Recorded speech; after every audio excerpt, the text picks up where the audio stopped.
Any time 24 மணி நேரம் உழைக்க தயாராக இருக்கிறோம். தலைவர் அவர்கள், முதலமைச்சர் அவர்கள் உங்களுக்காக, அது குறிப்பா இங்க பெண்கள் நிறைய பேர் இருக்கீங்க.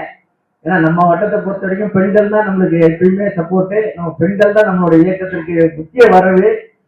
இந்த பெண்களுக்கான திட்டங்களை எல்லாம் முதலமைச்சர் அவர்கள் சிறப்பாக செஞ்சுக்கிட்டு இருக்காரு. நிறைய பேர் என்ன சொல்றாங்க, அடுத்த 2026 திராவிட முன்னேற்ற கழகம் 200 வெல்லும் என்கிற தலைவர் அவர்கள் சொல்லியிருக்கிறார். அந்த 200 கண்டிப்பாக தியாகராயர் தொகுதியில் இருக்கும். ஏனென்றால் நான் நம்பிக்கையா சொல்றேன், அது உங்களை நம்பிதான் நான் சொல்றேன். உங்களால தியாகராயர் தொகுதியில் திராவிட முன்னேற்ற கழகம் மீண்டும் வெல்லும். அந்த வெல்லுவதற்கு உண்டான அனைத்து வேலைகளையும் நீங்க உடனடியாக செய்து தர வேண்டும். மக்களிடம் செல்ல வேண்டும். நம்முடைய தலைவர் மக்களோடு இருக்கிறார்.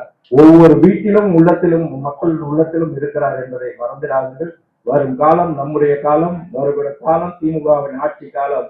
வெல்வோம் 200, படைப்போம் வரலாறு. இதுதான் நம் லட்சியம். வெற்றி நிச்சயம்.